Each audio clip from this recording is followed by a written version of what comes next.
चलो स्टार्ट करते हैं। तो हमारी आज की क्लास NTA UGC नेट पर आधारित है। सोशल वर्क यूनिट नंबर 2 पर हम लोग बात कर रहे हैं। मैंने मानव व्यवहार के बारे में आप लोगों से प्रसव पूर्व, शैशवावस्था और यहाँ तक कि वयस्कता के दौरान जो विकास का नियमित कार्य और संकट है, इस पे बात हो चुकी है। सामान्य असामान्य व्यवहार के अंतर्गत हम लोग बात करेंगे। फिर समाज के अध्ययन करने के उपागम कल बात करेंगे। और पहली पॉइंट के अंतर्गत आज का लास्ट टॉपिक है ये सामाजिक नियंत्रण। सामाजिक परिवर्तन के बारे में हम लोगों ने लास्ट क्लासेस में बात कर लिया है। लास्ट क्लासेस में हमारी बात हुई है सामाजिक परिवर्तन पर, है ना। तो चलिए एक बार स्टार्ट करते हैं। ध्यान दीजिएगा आप सभी लोग। सामाजिक नियंत्रण, सामाजिक नियंत्रण आप कह लीजिए इसको सोशल कंट्रोल, है ना। और सामाजिक नियंत्रण की जो अवधारणा है, सामाजिक विचार से पॉइंट ऑफ व्यू से देखा जाए तो सबसे पहले विद्वान थे अमेरिकी एक समाजशास्त्री थे, उनका नाम था E.A. रॉस। और E.A. रॉस के द्वारा सन 1901 में एक किताब लिखी गई सोशल कंट्रोल, जिसको आप लोग बोलते हैं सामाजिक नियंत्रण। ठीक है, याद रखिएगा ये किताब किसके द्वारा लिखी गई है, तो E.A. रॉस के द्वारा लिखी गई है सोशल कंट्रोल किताब। ठीक है, और इसी में व्यवस्थित रूप से व्यक्त किया गया है सामाजिक नियंत्रण के बारे में। ठीक है, तो इस पुस्तक में रॉस ने समाज के नियंत्रण के कार्य, संस्थाओं में धर्म, विश्वास, जनमत, नैतिकता, कानून, शिक्षा, रीति रिवाज आदि की जो भूमिकाएं हैं उन्हीं का वर्णन किया गया है। तो काफ़ी इम्पोर्टेंट किताब है ये, है ना। हो सकता है आप लोगों से जो है पेपर में पूछा जाए, है ना, तो इसलिए इसको ध्यान रखिएगा। मेडिकल सोशल वर्क की अगर हम बात करें तो उसमें भी पूछा जा सकता है, बेसिक चीज़ें हैं, है ना। बाकी UGC में तो डीप में भी आप जाके इसका अध्ययन करना ही पड़ेगा, क्योंकि उससे डीप में भी प्रश्न पूछे जाते हैं, है ना। अब सामाजिक नियंत्रण होता क्या है, सिंपल सी बात है। सामाजिक नियंत्रण अगर हम बात करें तो कई विद्वानों ने सामाजिक नियंत्रण की जो शक्ति है, जो लोक रीति है, जो रूढ़ी है, जो प्रथा है, उस पर बल दिया, है ना। और कुछ विद्वानों ने नैतिकता, धर्म, शिक्षा, कला, कानून, ज्ञान को सामाजिक नियंत्रण में विशेष महत्व दिया। जैसे कि अभी आपने ऊपर देखा E.A. रॉस का किताब में साफ शब्दों में बोला है। तो सामाजिक नियंत्रण का सामान्य धारणा यह है कि लोगों के समूह के द्वारा स्वीकृत नियमों के अनुसार आचरण करने के लिए बाध्य करना सामाजिक नियंत्रण है। प्रारंभ में सामाजिक नियंत्रण का अर्थ केवल दूसरे समूह से अपने समूह की रक्षा करना, मुखिया के आदेशों का पालन करना मात्र था। अब बाद में धार्मिक और नैतिक नियमों के अनुसार व्यवहार करने का सामाजिक नियंत्रण मान लिया गया। किंतु वर्तमान समय में सामाजिक नियंत्रण का जो तात्पर्य है कि संपूर्ण समाज व्यवस्था के नियम से लिया जाता है और जिसका उद्देश्य सामाजिक आदर्श एवं उद्देश्यों को प्राप्त करना। अब अगर आप लोगों से कोई पूछ ले कि भाई सामाजिक नियंत्रण की परिभाषा बताइए, तो सिंपल सी बात है, आप लोग यही बता दीजिएगा कि सामाजिक आदर्शों एवं उद्देश्यों को प्राप्त करना ही सामाजिक नियंत्रण बन जाता है। अभी जैसे आपने E.A. रॉस का नाम देख रहे थे, इनकी एक परिभाषा भी आई थी, है ना। सामाजिक नियंत्रण में इन्होंने अपना बोला है सोशल कंट्रोल वाली किताब में, कहा है कि विधियों को ऐसी व्यवस्था माना, सामाजिक नियंत्रण की जो विधियां हैं उन्हीं को बता रहा हूं मैं। सामाजिक नियंत्रण की जो विधियां हैं उनको एक ऐसी व्यवस्था माना कि जिसके द्वारा समाज अपने सदस्यों को व्यवहार के मान्य स्तरों के अनुरूप जो है बनाता है। तो वो बेसिकली सोशल कंट्रोल है। अब कह लीजिए कि व्यवस्था और स्थापित नियम को बनाए रखने में समाज जो प्रयोग करता है वो भी सामाजिक नियंत्रण है, आप ये भी बोल सकते हो, है ना। तो सामाजिक नियंत्रण की कई परिभाषाएं हैं, कई विद्वानों ने अलग अलग तरीके से दिया है। जो आपको उचित लगे, जैसा आपको बोलना चाहे आप वैसे बोल सकते हो। अब ये भी बोल सकते हो समाज, जो संपूर्ण समाज है उन्हीं की व्यवस्था का नियम है, ये भी सोशल कंट्रोल है ना, ये भी कह सकते हो आप। अब देखिए यहाँ पे अगर हम बात करें तो देखिए, गिलिन ने क्या बोला सामाजिक नियंत्रण में कि अपने परिवार के साथ सामाजिक नियंत्रण अनेक प्रकार के सुझाव, प्रतिरोध, उत्पीड़न और बल प्रयोग जैसे साधनों की व्यवस्था है, जिसके द्वारा समूह अपने सदस्यों के व्यवहार को सामाजिक प्रतिमानों के अनुरूप बनाने का प्रयत्न करता है। वही सोशल कंट्रोल है। अब रॉस देखो, सामाजिक नियंत्रण तात्पर्य उन तमाम व्यक्तियों से है जिनके द्वारा समुदाय व्यक्तियों को अपने अनुसार ढालता है, अपने अनुसार ढालता है। बात वही थी जो मैं आपसे बता रहा था, कहा कि भाई ऐसी व्यवस्था है जिनके द्वारा समाज अपने सदस्यों को व्यवहार करने मान्य स्तरों के अनुरूप बनाता है। वही सोशल कंट्रोल है। तो वो भी कह सकते हो आप, ये भी बोल सकते हो, है ना। बोगार्ड देखिए, सामाजिक नियंत्रण वह पद्धति है जिसमें एक समूह अपने सदस्य के व्यवहारों को नियंत्रित करता है। आप कह सकते हो कि जिसमें एक समूह है ना अपने सदस्य के व्यवहारों को नियंत्रित कर रही है, वो क्या है, आपका सोशल कंट्रोल है। ये भी आप ध्यान रखिएगा। एक परिभाषा आपका टीबी बोटोमोर की आई। टीबी बोटोमोर के बारे में अगर हम बात करें तो ये कहते हैं कि सामाजिक नियंत्रण शब्द का अभिप्राय मूल्यों और आदर्शों के उस समूह से है जिसके द्वारा व्यक्तियों समूहों के बीच संघर्ष को दूर अथवा कम किया जा सके या किया जाता है, जिससे किसी अधिक समावेशी समूह की सुदृढ़ता को बनाए रखी जा सके। मैं कई बार पेज ने कहा कि सामाजिक नियंत्रण से उस तरीके से जिसके संपूर्ण सामाजिक व्यवस्था अपने को संगठित बनाए रखती है, वही सामाजिक नियंत्रण है।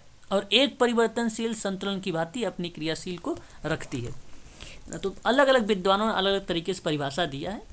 कुछ खास नहीं है सामाजिक नियंत्रण में कि इसमें आपको ध्यान देने वाली चीज़ें हैं, है ना। बट आपको ये चीज़ें समझ कर रखनी है कि सोशल कंट्रोल किसे कहते हैं। ठीक है, व्यवस्था या स्थापित जो नियम है उसको बनाए रखना ही सामाजिक नियंत्रण कहते हैं। उसको आप ध्यान रखिएगा बस। ठीक है, अब देखिए सामाजिक नियंत्रण के कुछ उद्देश्य हैं। आप कह सकते हो उसके कार्य भी, है ना, उसके उद्देश्य या कार्य भी कह सकते हो। क्या इसके अंतर्गत क्या क्या हो सकते हैं। देखिए, सामाजिक नियंत्रण के जो उद्देश्य जो कार्य हैं, यहाँ पे ध्यान से सुनिए। सामाजिक नियंत्रण का प्रमुख कार्य और उद्देश्य है समाज में सुख और शांति की स्थापना करना। अच्छा, आपको बता दूं, ये जो उद्देश्य आप देख रहे हैं ना, ये कार्य, एक विद्वान थे, उनका नाम था किम्बल यंग करके। उन्हीं के द्वारा ये सारी चीज़ें बताई गई थी। अब पेपर में नहीं पूछा था इनमें से कौन सा है कौन सा नहीं है, ऐसे पेपर में नहीं पूछा था। बट अगर आप लिख रहे हैं तो आप ये नाम डाल के अगर लिखिए किम्बल यंग के द्वारा सामाजिक नियंत्रण की कुछ निम्न बातें बताई गई हैं उद्देश्य और उसके कार्यों को प्रदर्शित करते हुए, तो आप लिख सकते हैं ये। और सिंपल चीज़ भी है, ऐसा कुछ नहीं है कि इसमें कुछ बड़ा चीज़ है। भाई जाहिर सी बात है, सामाजिक नियंत्रण का प्रमुख कार्य यही होगा कि समाज में सुख और शांति की स्थापना करना, जाहिर सी बात है। दूसरी बात है समाज में व्यक्तियों की स्थिर को निर्धारण करना। व्यक्तियों के स्थिर को क्या करना है, निर्धारण करना है ना। मतलब समाज में जो स्थिरता है ना उसको बनाए रखना है। भाई सामाजिक स्थिरता निरंतरता के लिए सामाजिक दृढ़ता की आवश्यकता सभी विचारकों के अनुभव की है। तो सामाजिक नियंत्रण सामाजिक नियम, प्रथा, परंपरा के लिए प्रेरित और बाध्य करता है। भाई मनमाने और समाज विरोधी कार्यों को रोकता है ये। तो इस तरह से सामाजिक दृढ़ता को चुनौती और खतरों पर विजय प्राप्त की जाती है। तो इसीलिए कहा जाता है समाज में स्थिरता बनी रहती है। तो स्थिति जो व्यक्ति की स्थिति होती है उसको निर्धारित करती है ना। तो ये चीज़ें आपको ध्यान रखना होगा, है ना। फिर आगे अगर हम बात करें तो देखिए सामाजिक व्यवहार में जो है समानता लाता है, व्यक्तियों के व्यवहारों को नियंत्रित करता है, समाज के सदस्यों में एकता की भावना उत्पन्न करता है ना। एकता की भावना समझ रहे हैं ना, एकरूपता या एकता को बनाए रखने की बात करता है। जैसे कि सामाजिक नियंत्रण के साधन, परंपरा, रूढ़ी, नियम में समानता के कारण व्यक्तियों के जो व्यवहार हैं उनके व्यवहार में समानता और समरूपता उत्पन्न होती है, जिसके कारण समूह या समाज एकता के सूत्र में बंध जाता है ना। इसलिए आप इसको भी ध्यान रखिएगा। समाज के सभी सदस्यों की अधिकतम सुरक्षा प्रदान भी करती है, ये भी बात सही है ना। उसके बाद अगर हम बात करें तो समुदाय और स्वीकृत जो मूल्य हैं, व्यवहार प्रतिमान के सदस्यों के समझ रखना और उसके अनुरूप कार्य करने के लिए उन्हें प्रेरित करना, समूह के उद्देश्यों को प्राप्त करना, सभी सदस्यों और समूह के समक्ष विकास के लिए एक सुव्यवस्थित संगठित परिस्थिति को प्रस्तुत करना, सामाजिक नियंत्रण के कार्य किसी विशेष समूह और समाज में एकता और गतिशीलता लाना, सामाजिक नियंत्रण के जो उद्देश्य हैं लोगों के विचारों और कार्यों में संतुलन को स्थापित करना, ठीक है। सामाजिक निर्णयों का पालन करवाना भी सामाजिक नियंत्रण का ही उद्देश्य बन जाता है। प्राचीन व्यवस्था को बनाए रखना है, वो भी बन जाता है। जैसे प्राचीन प्रथा हो गई, परंपरा हो गया, रूढ़ी हो गई, व्यवहार हो गए, है ना, परंपरागत ढंगों को बनाए रखने के लिए जरूरी होता है, क्योंकि इनमें क्रांतिकारी परिवर्तन होने से नई नई परिस्थितियां और समस्याओं को जन्म जो है मिलता है, और उसके अनुकूलन करने में हमें क्या होती है, कठिनाई होने लगती है ना। तो इसलिए संगठन और व्यवस्था को हानि होती है और वहीं पर विघटन की प्रक्रिया स्टार्ट हो जाती है। इसलिए कार्य ये भी है कि प्राचीन व्यवस्था को बनाए रखना भी जरूरी है ना। ये सामाजिक नियंत्रण के उद्देश्य और कार्य के रूप में जाने जाते हैं, ठीक है। बहुत सारी इसकी विशेषताएं भी हैं, है ना। सामाजिक नियंत्रण के द्वारा जो है सामाजिक संगठन में एकरूपता पैदा होना, ये विशेषता है उसकी।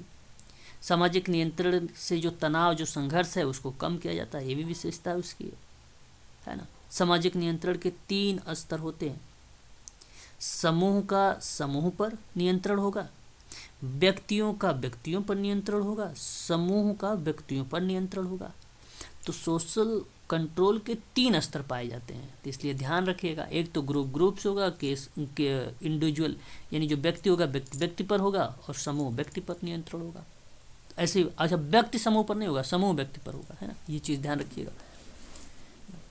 चलिए आगे देखते हैं। अब सामाजिक नियंत्रण के प्रकार देखिए, सत्तावादी, लोकतांत्रिक एवं प्रजातांत्रिक नियंत्रण। लेपियर एक सामाजिक नियंत्रण को सत्तावादी और लोकतांत्रिक 2 भागों में बांटा है ना। तो ध्यान रखना, ये लेपियर के द्वारा, लेपियर एक विद्वान है, सोशल कंट्रोल को सत्तावादी, लोकतांत्रिक, प्रजातांत्रिक नियंत्रण, ठीक है।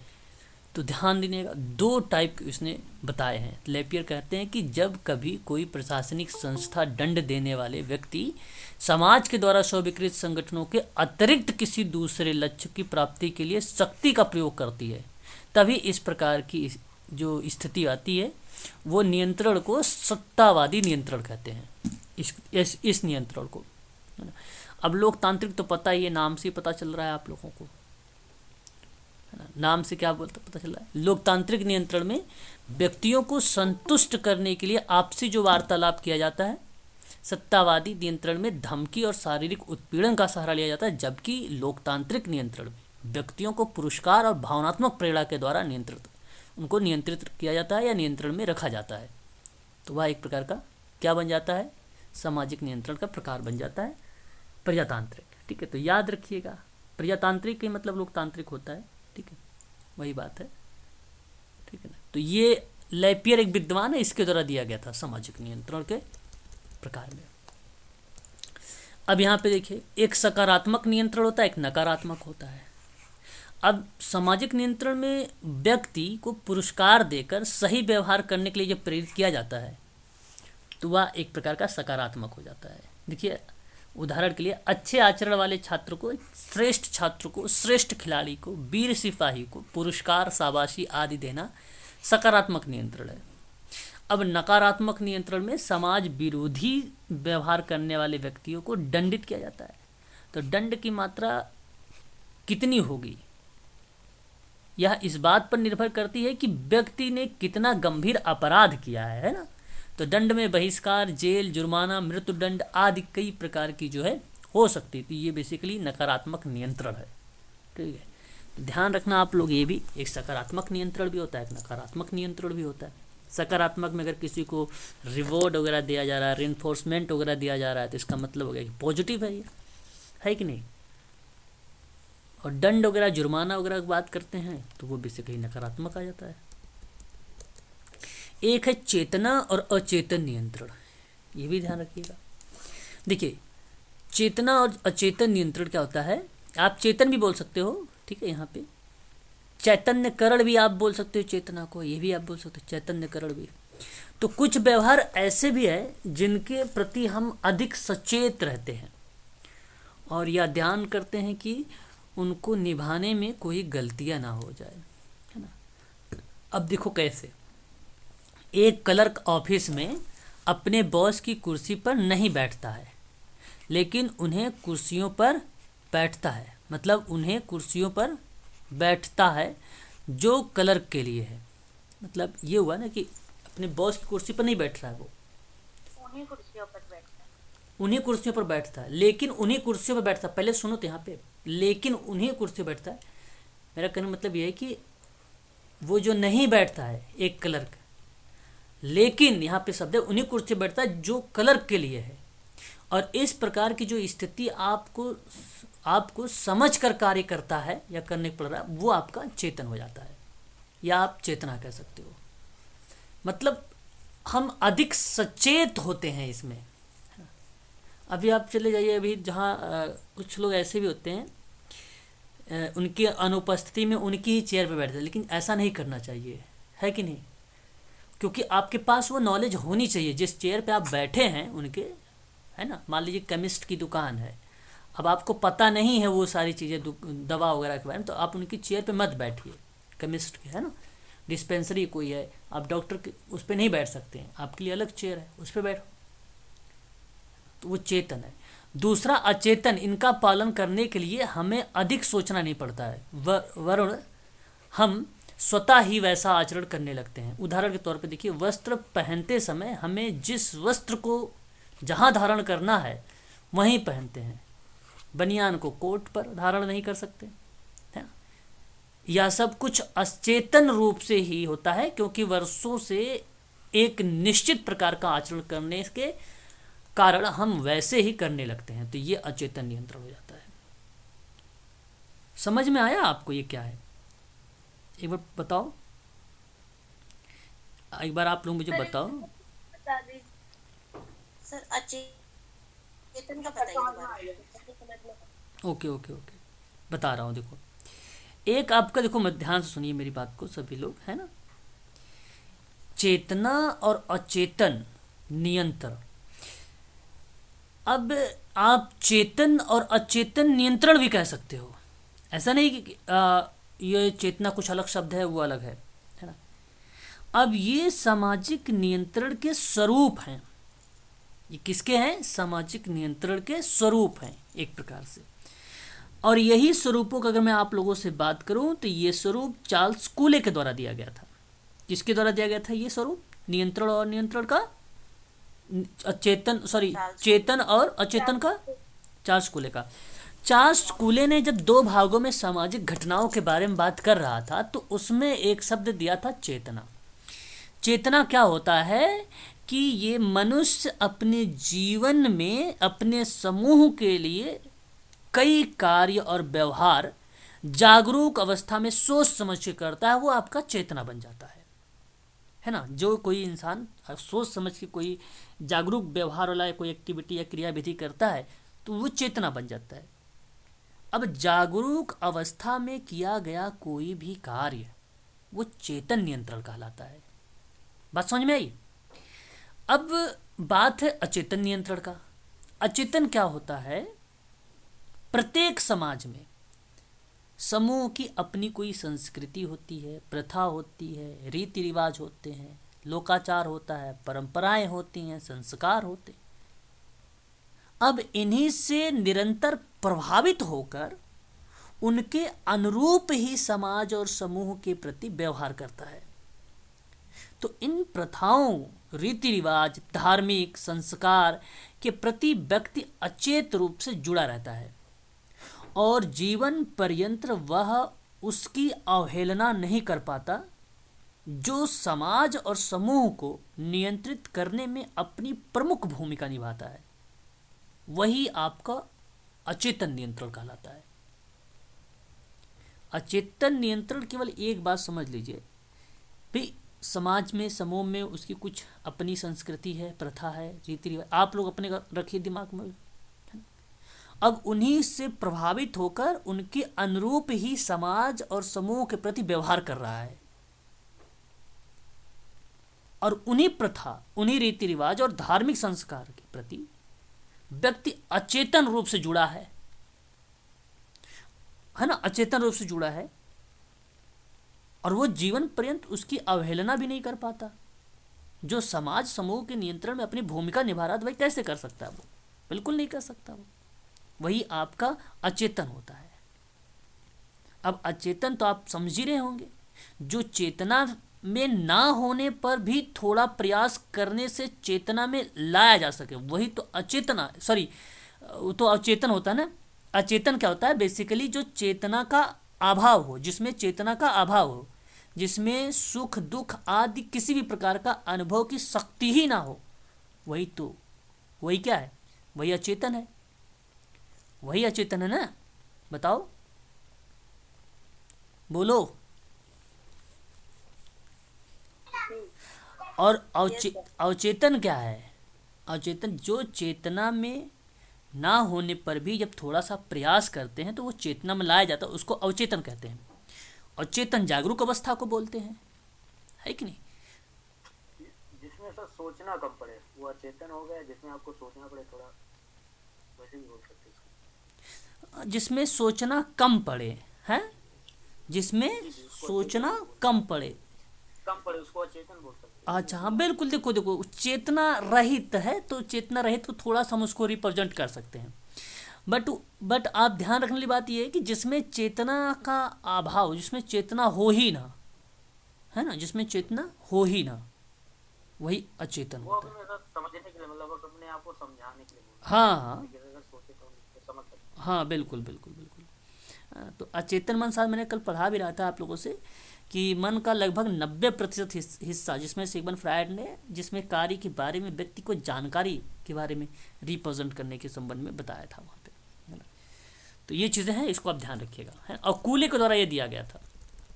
उसके बाद अगर बात करें तो देखिए हमारे सामने और एक प्रत्यक्ष और अप्रत्यक्ष नियंत्रण आ रहा है। ये भी आपके लिए इम्पोर्टेंट रहेगा, है ना, काफ़ी अच्छा ये भी है। अब देखो प्रत्यक्ष क्या है, प्रत्यक्ष और अप्रत्यक्ष। प्रत्यक्ष नियंत्रण का मतलब होता है कि ऐसे नियंत्रण से जो व्यक्ति पर उसके बहुत समीप के व्यक्तियों के द्वारा लागू किया जाता है। उदाहरण के तौर भाई, माता पिता, मित्र, गुरुजनों और पड़ोसियों के द्वारा किया जाने वाला जो नियंत्रण होता है वो बेसिकली प्रत्यक्ष नियंत्रण होता है। या नियंत्रण प्रशंसा, आलोचना, सम्मान, पुरस्कार के बारे में किया जाता है। इसी प्रकार के नियंत्रण का जो प्रभाव है गहरा और अस्थायी होता है, क्योंकि यह व्यक्ति के समाजीकरण के माध्यम से होता है। तो व्यक्ति के शेष सामाजिक और भौतिक पर्यावरण और विभिन्न समूह और संस्थाओं के द्वारा लागू किया जाने वाला नियंत्रण है वो प्रत्यक्ष नियंत्रण है। और नियंत्रण का जो या स्वरूप है वो अधिक सूचना और छोटे छोटे व्यवहारों को नियंत्रित करने वाला होता है ना। उसको क्या बोलते हैं? नियंत्रित करने वाला होता है। अच्छा, आप फिर बताइए जरा, अप्रत्यक्ष नियंत्रण क्या होता है? प्रत्यक्ष और अप्रत्यक्ष नियंत्रण, जैसे समझिए, यहाँ पे प्रत्यक्ष आपको समझ में आया? एक बार बताइए जरा मुझे। No sir. ओके भाई। प्रत्यक्ष का मतलब सर वो मतलब जो नियंत्रण नजदीकी लोगों के द्वारा नियंत्रण किया जाता है, जैसे माँ बाप हुआ और आपके गुरुजन हुए या फिर पास पड़ोस के लोग हुए। वही तो मतलब आपने प्रत्यक्ष में केवल ये समझना है जहाँ व्यक्ति, समूह, परिवार, क्रीड़ा समूह, है ना, पड़ोसी, है ना, माता पिता, मित्र, गुरुजन, ये लोग जहाँ पे आ रहे हैं ये आपके समीप वाले हैं, ये प्रत्यक्ष नियंत्रण कर रहे हैं। और एक अप्रत्यक्ष नियंत्रण है जहाँ विभिन्न संस्था और समूह के द्वारा कार्य किया जा रहा है। तो ये संस्था समूह क्या हो रहा है? संस्था और समूहों द्वारा जो लगाया जा रहा है या जो भी काम हो रहा है वो आपका क्या बन जाता है? अप्रत्यक्ष नियंत्रण बन जाता है, वो आपका अप्रत्यक्ष नियंत्रण बन जाता है। अब बताओ समझ में आया? अभी भी नहीं समझ में सर आया? अप्रत्यक्ष एग्जाम्पल दीजिए। भाई समूह संस्था वगैरह की अगर जब कहीं भूमिका आती है जहाँ समूह और संस्था के माध्यम से काम हो रहा है, तो वो आपका बन जाता है सामाजिक नियंत्रण में प्रत्यक्ष और अप्रत्यक्ष नियंत्रण का पार्ट, जहाँ आपकी भूमिका संस्था और समूह के द्वारा हो रहा है, संस्था और समूह के द्वारा हो रहा है, बस। ठीक है, बताओ। ठीक है सर, यहाँ परिवार है और यहाँ संस्था और समूह है। हाँ ठीक है सर। हाँ, ये कोई वो एजेंसियाँ वगैरह हैं वो भी आप शामिल कर सकते हैं उसमें, ऐसा नहीं केवल वही एजेंसियाँ, कुछ भी हो सकती है ना, समिति वगैरह कुछ भी अगर आ जाए तो भी अप्रत्यक्ष रूप में जुड़ जाएगी, है ना। अब यहाँ पे देखिए एक जी, अब देखिए एक संगठित है, एक असंगठित नियंत्रण है। अब देखो संगठित क्या होता है, संगठित नियंत्रण हमेशा नियमबद्ध होगा, है कि नहीं, नियमबद्ध होगा, जिसमें स्कूल, विवाह, परिवार इत्यादि के द्वारा इसको जो है नियंत्रित किया जाएगा, वो संगठित होगा। और असंगठित क्या होगा, जिसके अंतर्गत संस्कार, परंपरा, सामाजिक मानदंड इत्यादि जो चीज़ें आती हैं वो आपकी असंगठित नियंत्रण हो जाएगा। इसी के अंतर्गत एक और आता है सहज सामाजिक नियंत्रण भी आता है। और जो सहज होता है ना, सहज सामाजिक नियंत्रण का जो आधार होगा वो व्यक्ति का अनुभव और आवश्यकताएं पर है, जो व्यक्ति को किसी विशेष कार्य करने के लिए प्रेरणा देती है ना। तो यहाँ आप ध्यान रखिए, स्कूल, विवाह, परिवार इत्यादि के द्वारा जो किया जाता है नियंत्रण उसको संगठित बोलेंगे, और जहाँ संस्कार, परंपरा, सामाजिक मानदंड वगैरह आता है वो आपका असंगठित नियंत्रण हो जाएगा। यहाँ देख लीजिए, इसके अंतर्गत अनेक बड़ी बड़ी एजेंसियां व्यापक नियमों के द्वारा व्यक्तियों के व्यवहारों को प्रभावित करता है और इसका विकास नियंत्रण के रूप में होता है। इसमें व्यक्तियों के कर्तव्यों को स्पष्ट रूप से परिभाषित किया जाता है। तो शिक्षण संस्थान, परिवार, राज्य, बैंक आदि लागू किए गए नियंत्रण को इसी श्रेणी के अंतर्गत आ जाते हैं। और असंगठित नियम में से दैनिक जीवन में इनका जो प्रभाव है सबसे अधिक होता है, जैसे संस्कार हो गया, परंपरा हो गया, जनरीतियाँ हो गई, राजनीतियाँ हो गई, इन्हीं के द्वारा किया जाने वाला जो नियंत्रण है वो बेसिकली असंगठित नियंत्रण हो जाएगा, बस, है ना। उसको आप ध्यान रखिएगा। एक देखो औपचारिक है, एक अनौपचारिक नियंत्रण है। औपचारिक नियंत्रण में क्या होता है, ये वो नियंत्रण है जो एक निश्चित लिखित कानून के द्वारा प्रभावित होता है। अर्थात मतलब ये समझ लो कि जिसमें व्यक्ति को मानना ही पड़ता है। भाई राज्य कानून, शिक्षा मंत्रालय इत्यादि की बारे अगर हम बात करते हैं तो ये बेसिकली औपचारिक नियंत्रण का एक एग्जाम्पल मान लिया जाता है, एग्जाम्पल आता है, पूछ लेता है ये, तो इसी का पार्ट बनता है। तो आप देख लीजिए यहाँ पे ये कहता है जो स्पष्ट रूप से परिभाषित किया गया कि सोच समझकर बनाया गया, अधिकांशतः लिखित होता है ये। तो निम्नलिखित सामान्यतः व्यक्ति के बाहरी आचरण को नियंत्रित करता है। इसके अंतर्गत संस्थागत सामाजिक नियम, पंचायत हो गया, ठीक है, और यहाँ पे हम बात करें तो म्यूनिसपैलिटी हो गई, पॉलिटी हो गई, और उसके बाद महाविद्यालय, क्लब, अन्य ऐसी समितियाँ के और नियम और प्रांत और राष्ट्रीय कानून को रखा जा सकता है। तो ये औपचारिक नियंत्रण हो जाता है। तो औपचारिक नियंत्रण में राज्य कानून, शिक्षा मंत्रालय के औपचारिक साधन माने जाते हैं, जो निश्चित लिखित कानूनों के द्वारा प्रभावित होता है और जिसे व्यक्ति को मानना ही पड़ता है, वो आपका औपचारिक नियंत्रण हो जाएगा। और इसी के विपरीत है अनौपचारिक सोशल कंट्रोल। इसमें चेतना विधियों द्वारा नहीं बल्कि स्वतः अचेतन रूप से होता है। तो इसमें प्रथा आ जाती है, इसमें जनरीतियाँ आ जाती हैं, लोकाचार आ जाता है, धर्म आ जाता है, परंपरा आ जाती है, नैतिकता आ जाती है। ये सामाजिक नियंत्रण के अनौपचारिक साधन के रूप में जाना जाता है। तो यहाँ देख सकते हो आप, आदिम समाजों की विशेषता है, किंतु इसका तात्पर्य यह नहीं कि अनौपचारिक नियंत्रण के सभ्य और जटिल समाजों में उपयोग नहीं होता है। जटिल समाजों में भी सामाजिक नियंत्रण प्रधान रूप से नियंत्रण को अनौपचारिक साधन के रूप माध्यम से होता है, किंतु ऐसे समाजों में नियंत्रण कायम करने के लिए ये साधन पर्याप्त नहीं है। तो प्रथा, जनरीति, लोकाचार, धर्म, परिवार, नैतिकता आदि जो है सामाजिक नियंत्रण के अनौपचारिक साधन होते हैं। ठीक है, तो ध्यान रखिएगा। समझ में आया ये औपचारिक अनौपचारिक? बताओ, नहीं समझ में आया तो बताओ ना फिर।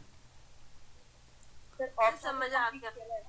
हाँ। आगे औपचारिक ऑफिशियल हो गया और अनौपचारिक यही सब हमारे धर्म। बस बस बस बस बस। अब सामाजिक नियंत्रण के महत्व, इम्पोर्टेंस यही है भाई कि सामाजिक सुरक्षा की बात होता है, परंपराओं की रक्षा होती है, व्यक्ति के व्यवहार पर नियंत्रण होता है ना। व्यक्ति के समाजीकरण के लिए भी यहाँ पर बात करती है। ये तो भावनाओं की समानता की बात होती है ना, ये चीज़ें बन जाती है। सामाजिक स्वीकृति हो जाएगी, सामाजिक संगठन में स्थिरता हो जाएगा, है ना। ठीक है, सामाजिक संघर्ष को कम करना, सामाजिक अनिश्चितता को कम करना, विचारों के कार्यों में संतुलन। बहुत सिंपल है, इसलिए इम्पोर्टेंस को पढ़ नहीं रहा हूँ, है ना। ये देखिए थोड़ा सा इम्पोर्टेंट है यहाँ पे। सामाजिक नियंत्रण के जो है पूछे जाते हैं भाई, एजेंसियां, संस्थाएं, है ना, अभिकरण, है ना। तो एक देखो शिक्षण संस्था है, एक आपका शिक्षण संस्था है और एक धर्म है। देखो शिक्षण संस्था क्या, शिक्षण संस्था व्यक्ति के आंतरिक और बाह्य दोनों पक्षों को नियंत्रित करेगी। समझ में बात आई? शिक्षण संस्था क्या करेगी? आंतरिक और बाह्य दोनों तरीके के जो पक्ष होंगे उसको यहाँ पे नियंत्रित करेगी। उसको बोलेंगे सामाजिक नियंत्रण के अभिकरण। और इन संस्थानों में व्यक्ति जीवन का वह भाग व्यतीत करता है जो सबसे अधिक महत्वपूर्ण, जो सबसे अधिक तनावपूर्ण होता है, और इसी काल के नियंत्रण संपूर्ण जीवन को नियंत्रित रखना और संतुलित व्यक्तित्व का निर्माण करने में बहुत महत्वपूर्ण होता है। ठीक है, तो ये है बेसिकली संस्थाएं यहाँ पे भूमिका निभाती है। बस ये चीज़ें ध्यान रखिए। धर्म का नाम सुने? धर्म ये एक अहम पार्ट है इसका। बेसिकली सामाजिक रूप से देखा जाए तो धर्म नियंत्रण का एक साधन तो है, ये बात आप ध्यान रखिएगा, और जिसका प्रभाव प्रत्यक्ष रूप से अभी आप लोगों ने देखा था समाज पर अक्सर देखने को मिलता है प्रत्यक्ष रूप से। और धर्म से जो तात्पर्य है ये उन शक्तियों से है जो निश्चित रूप से मनुष्य से ऊपर होती है। आपने एक नाम सुना है टोटमवाद। जो टोटमवाद ईश्वरवाद, आत्मवाद, अंधविश्वास के रूप में अभिव्यक्त होता था, दुर्खिम ने किया था टोटमवाद, है ना। धर्म बेसिकली सार्वभौमिक रूप से सभी समाजों में विद्यमान होता है, परंतु प्रत्येक समाज में पृथक से धार्मिक कार्य भी हो सकते हैं, है ना। तो यहाँ पे इन्होंने जो धर्म एक अलौकिक शक्तियों में विश्वास और ईश्वरीय सत्ता पर आधारित एक शक्ति है जो नियमों का पालन, व्यक्ति पाप और पुण्य तथा ईश्वरीय शक्ति के भय के कारण होता है। ठीक है, तो इन शक्तियों को सामान्य रूप से अनेक देवी देवता, स्वर्ग और नर्क, ईश्वरीय समाज, न्याय, कर्म एवं पुनर्जन्म जैसे अनेक धारणाओं के रूप में देखने को मिलती है ना। तो एक धर्म भी यहाँ पर आपका एक एजेंसी के रूप में जानी जाती है ना? इसको भी आप ध्यान रखिएगा। नेता और नेतृत्व, ये भी आप जानते होंगे, नेता नेतृत्व। इसका मतलब यह है कि महान नेताओं के विचार समाज के नियंत्रित करने में सदैव से ही महत्वपूर्ण रहे हैं। मनोविज्ञान इस कथन की पुष्टि करता है कि सामाजिक नियंत्रण के लिए उचित नेतृत्व एक महत्वपूर्ण साधन है।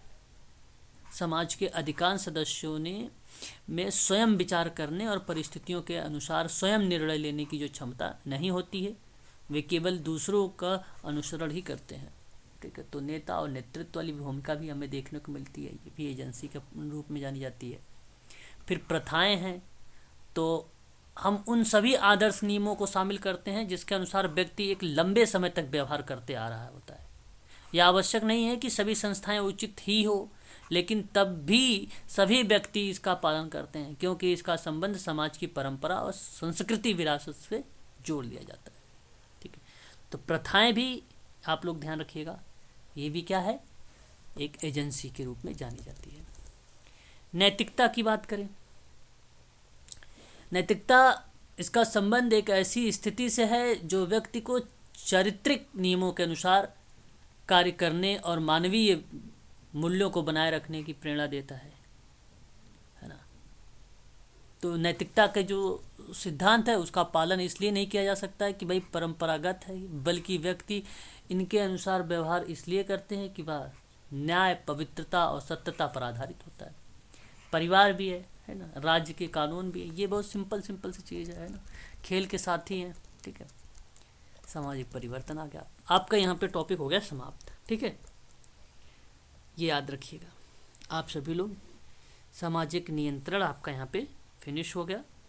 ठीक है, सामाजिक नियंत्रण में आप ध्यान रखिएगा, मैं आपको बता दूं जो औपचारिक और अनौपचारिक है ये बहुत इम्पोर्टेंट है, ये पेपर में पूछा भी जाता है ना। औपचारिक और अनौपचारिक, औपचारिक क्या होता है, औपचारिक सरकार के द्वारा निर्मित होती है, अनौपचारिक समाज, समूह, समुदाय के द्वारा नियंत्रित होता है, ये ध्यान रखिएगा। औपचारिक जो होता है वो इससे संबंधित जो व्यवहार होते हैं जहाँ पे नियमों को प्रशासनिक संगठन के द्वारा निर्मित किया जाता है, और जो अनौपचारिक नियंत्रण होता है इसका संबंध सीधे समाज से होता है, इसलिए इसको आप ध्यान रखिएगा। इसमें इसको निश्चित रूप से परिभाषित किया जा सकता है औपचारिक को, ताकि किसी भी तरह के की कोई असामंजस्य की स्थिति ना हो पाए, इसलिए ये औपचारिक है। और यह सामाजिक अंतःक्रियाओं के द्वारा स्वयं पनपता है, तो जब सामाजिक अंतःक्रिया के द्वारा पनप रहा है तो जाहिर सी बात है वो अनौपचारिक हो जाएगा। सदस्यों को अपनाने हेतु बाध्य किया जाता है औपचारिक, और इसमें किसी भी प्रकार का अनिवार्यता नहीं होती है अनौपचारिकता में। दंड जो है, दंड का प्रावधान होता है औपचारिक में, और जो अनौपचारिक होता है इसमें दंड का कोई प्रावधान नहीं होता है, परंतु गंभीर विषय पर सामाजिक बहिष्कार किया जा सकता है, ये भी अनौपचारिक का ही एक पार्ट माना जाएगा, है ना। गंभीर अगर कोई अपराध कर रहा है तो उसके लिए सामाजिक बहिष्कार किया जा सकता है। और सामाजिक परिवर्तन होता है, आवश्यकता अनुसार होता है ना भाई।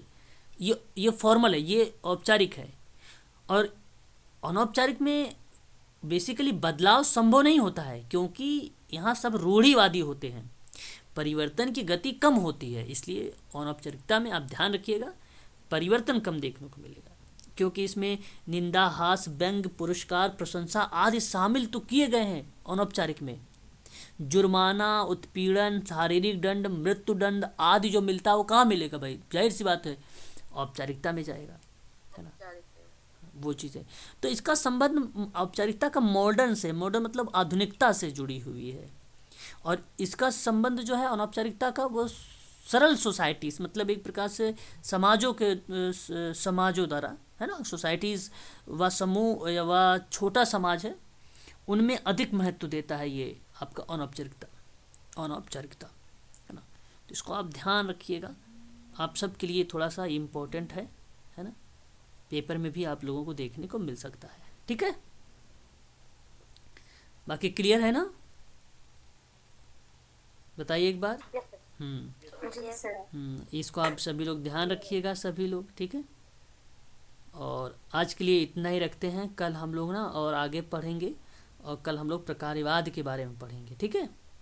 कल हम सभी लोग प्रकार्यवाद के बारे में पढ़ेंगे, संघर्ष वगैरह के बारे में पढ़ेंगे। तो आज हमने सिर्फ 38 मिनट 40 मिनट के लगभग वीडियो है ये, ठीक है। तो इसको आप देख लीजिएगा, ज़्यादा बड़ा है नहीं, जो चीज़ें थी हमने करवा दिया यहाँ पे कंप्लीट, इसमें कुछ खास है नहीं, है ना। और यदि आपको प्रश्न करने हैं तो कहो तो मैं एक आध कुछ क्वेश्चन खोलता हूँ, देखता हूँ कोई प्रश्न मिल जाए तो। आप अभी देखो